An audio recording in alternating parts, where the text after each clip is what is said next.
他每天都要拉10几次屎，但每次都不擦屁屁，而是把纸巾揉成一个个小球，用马桶水打湿，攥出多余水分，接着用牙膏将其凝固，再用一张纸包住，用力捏紧之后，一把牢房钥匙就制作完成了。当狱警帮他解开手铐时，他偷偷将纸团塞入锁口，这样就算锁住，也能从里面推开小窗，接触到外面的电子锁。至于如何搞到密码，他也想到了一个好办法，一脚将牛奶盒踩扁，展开之后，里面有一层薄薄的蜡膜，撕下来弄干净，趁狱警不注意，悄悄贴在按键上，等狱警按密码的时候，就会在上面留下痕迹，然后再撕下薄膜，根据指纹得出4位数字。在测试了20多次后，牢房的门打开了。不过这只是越狱的第一步，逃出围墙才是真正的目的。而想要做到这一点，必须要懂得3大要素：了解地形、熟悉规律以及内外呼应。龙叔从被关进监狱的第一天就开始四处观察，他发现这座森严的监狱有个薄弱点，就是禁闭室旁边的消防站。于是他故意和囚犯干架，以此获得小黑屋奖励。然后就是熟悉规律。龙叔发现囚犯们放完风回牢房后，狱警就会有7分钟的休息时间，也就是说，这期间监控室是没有人的。于是龙叔打开牢门，先是修改了监控内容，再顺着通风管道爬到消防站，迅速换上闲置的消防服，最后就是外界的帮助。按照约定好的时间点，同伙在监狱门口引爆了汽车。监狱内一时间忙得不可开交，完全没发现藏在消防车下的龙叔，更没人注意到他上了接应的车。然而奇怪的是，这辆车竟然又拐回了监狱。龙叔也出现在了典狱长面前，并且向对方坦白了一切。原来他并不是什么罪犯，而是专门测试监狱安全性的越狱大师。这已经是他成功征服的第15所监狱，为此还出了本书，叫《永远关不住的男人》。然而刚发行就惨遭打脸，中情局的人找上了他，请他去测试一所神秘的私人监狱，那里专门替各个国家关押罪大恶极之人。听描述就知道相当危险，但龙叔还是答应了对方，为了500万的报酬，也为了不让那些人有机会再次作恶。然而此时的他并不知道，这一去将会彻底失去自由。很快就到了被抓这天，为了确保安全，假身份、接头人以及撤退代码，龙叔已经背得滚瓜烂熟。同伙还往他胳膊里注射了定位器，可没想到刚一出门，他就被人从身后用电击枪袭击，还没反应过来就被掳到了车上。他们用金属探测仪找到了定位器，并用刀子硬生生取了出来，紧接着又打了一针麻醉，龙叔便彻底失去意识。等他再次醒来，一脸懵逼地看着前方，因为他从未见过如此特别的监狱。悬空的玻璃单间使得犯人没有一点隐私，戴着面具的持枪狱警愣是找不到一点破绽。更糟糕的是，牢房里还有一架360度无死角监控器，如此严密的防控让龙叔打了退堂鼓。于是在见到典狱长后，主动说出了撤退代码。本以为对方会放了自己，可万万没想到，典狱长根本不鸟他，还吩咐手下要对他严加看管。这时的龙叔才意识到自己被耍了，可眼下又有什么办法呢？他只能趁放风时间寻找可能逃生的机会，但作为新人的他，怎么可能不被盯上？一个地中海主动上前寻衅滋事，龙叔见状一拳轰在了对方鼻梁上，眼看着大战一触即发，一个男人出面叫停了他们。从他身后的几个壮汉就可以看出来，他在监狱里地位很高。他上前和龙叔打招呼，但龙叔并不想搭理他。不过没关系，龙叔很快就会用到这个叫阿伟的人，因为通过他几天的观察下来，想要从玻璃牢房出去根本不可能，那么只有去禁闭室看一看。阿伟看出了他的意图，并提出可以帮他。结果龙叔这边刚同意，阿伟一拳就将他打翻在地。就在2人相互搏斗时，狱警出手电晕了他们。龙叔也如愿来到了禁闭室，可还没来得及研究，一股刺眼的强光照亮了整个房间。龙叔忍着剧痛观察着禁闭室的结构，用手仔细触摸地板，试图找到一丝漏洞。等到监禁结束，他已经虚脱了，不过也让他发现了破解之法。这座监狱好像也不是那么坚不可摧。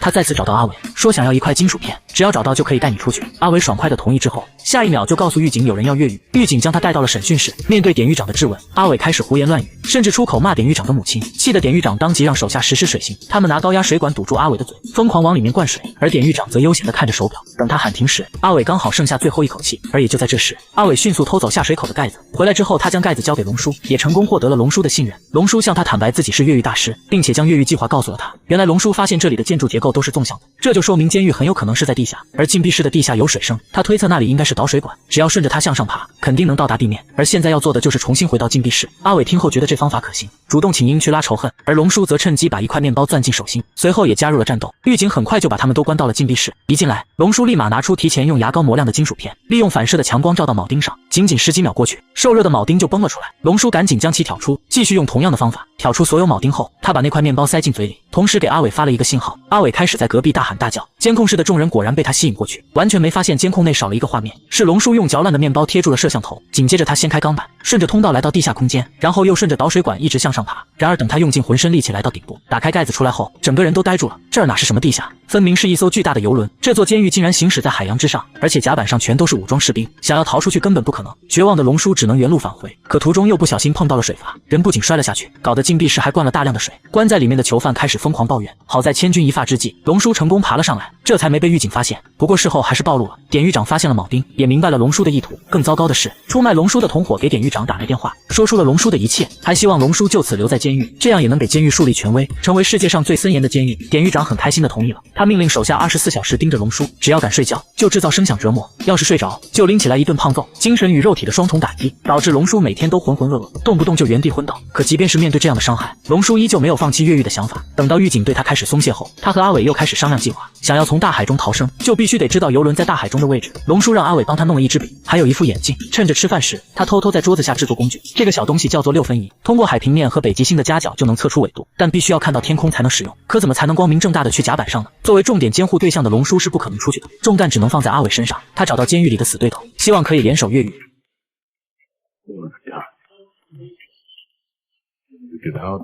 光头男假装跟典狱长告密，说有人在商量越狱，但在交代之前他要去甲板上祷告，典狱长只能同意。而光头男趁着祷告的时间，在背地里偷偷用6分仪测算。等拿到这些数据，龙叔立马就推算出游轮在无风带，接着又通过马桶冲水的漩涡方向，判断出他们是在北面的回归线。还有昨天新来的囚犯说现在是11月，但在船的甲板上还能感受到温暖，种种迹象结合在一起，龙叔推断出这里应该是摩洛哥海岸。现在地理位置有了，那么接下来就是找外面的帮手。阿伟说他在摩洛哥有熟人，可要怎么把消息传达出去呢？龙叔想到了之前帮他治疗过的医生，当时就看出来对方很善良，所以这次想利用他的同情心。于是龙叔让阿伟故意给了他一刀，趁缝针的时候悄悄把自己的身份告诉了医生，还一边让他想想就医誓言，一边反复的说我是好人，没有犯罪，你不能见死不救。在龙叔不断的语言攻击下，心软的医生最终答应传递信息。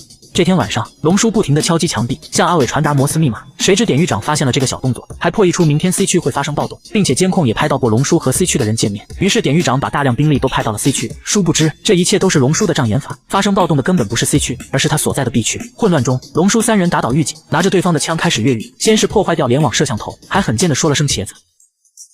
Hey, cheese.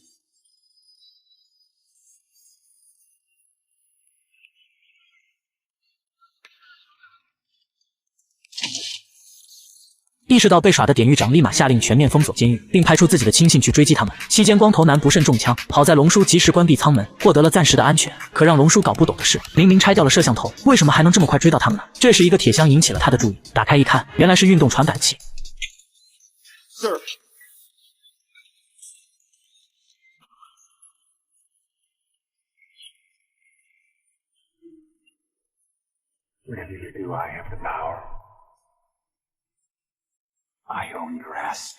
典狱长并不是说大话，因为之前龙叔他们已经顺着管道爬到了甲板开口处，可阀门竟然加装了电子锁，用蛮力根本打不开，所以现在只能启用 B 计划。龙叔提出自己去供电室断电，在备用电启动前，他们有5秒钟的时间可以打开阀门。然而受伤的光头男却不干了，他知道自己的情况根本逃不出去，于是决定留下来帮阿伟拖延时间。舱门很快就被狱警炸开，光头男双手持枪对射，可终究是寡不敌众。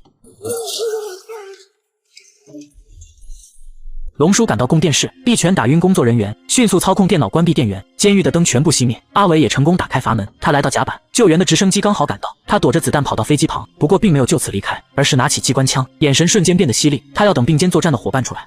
与此同时，典狱长知道龙叔就在供电室，他非常淡定地走进去，因为在他心里龙叔已经是瓮中之鳖。可奇怪的是，找了半天并没发现龙叔的身影，于是命令手下先恢复电力。然而就在电源重启的瞬间，典狱长的笑容逐渐消失，因为他听见了处理水压的声音，而龙叔果然躲在水箱里，只要水一满，水箱就会自动排水，龙叔也顺势被带到了海里，而这就是他的 B 计划。回到海面，阿伟第一时间就看到了龙叔，赶紧放下救生梯，同时典狱长也来到甲板上，对着龙叔不停地开枪干扰。阿伟见状把手枪扔给龙叔，不过他并没有对准典狱长，而是把子弹打在了易燃品上，典狱长还没来得及反应，就已经葬身火海。这座非法盈利的监狱终于被毁，而他们也成功逃到了摩洛哥海岸。可让龙叔万万没想到的是，来接应的人竟然是当初找他下单的女人。原来她是阿伟的女儿，之所以找到龙叔，就是为了让他帮助自己的父亲越狱。怪不得一开始阿伟就上前套近乎，因为他从龙叔的假名字中知道了他的身份。这一切都是计划好了的。不过龙叔对此只是微微一笑，并没有责怪女人的意思。他真正要报复的是合伙人，勾结典狱长，企图把他弄死在监狱。这笔账必须得算一算。